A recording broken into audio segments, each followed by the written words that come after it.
Ben yaradanın xəlifəsiyəm.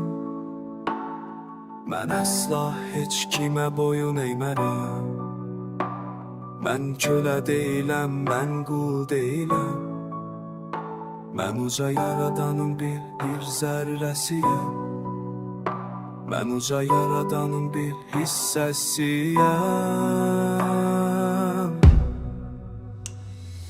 Bəziləri yuxudadır, bəzilər oyaq kimi astral aləmdə gəzir, öyrənir, ağıllanır. Bəziləri ilişib üç ölçülü dünyada, bəziləri ucalıb uca səmaya. Amma hamısı Tanrının bir parçasıdır. O hər yerdədir, o hər kəsdədir. Mən yaradanın xəlifəsiyəm. Mən əsla heç kimə boyun eymərəm. Mən kölə deyiləm, mən qul deyiləm.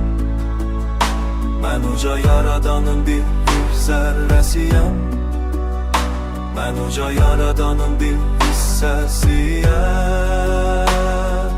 Gəlmişəm sənin oyadım, oyan ey qafil oyan.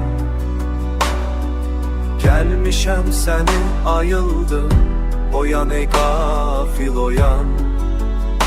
Yuxudasan, yuxudasan, oyan. Mən adanım, xəlifəsiyəm. Mən əsla heç kimə boyun eymərəm. Mən kölə deyiləm, mən qul deyiləm. Mən uca yaradanın bir zərrəsiyəm. Mən uca yaradanın bir hissəsiyəm.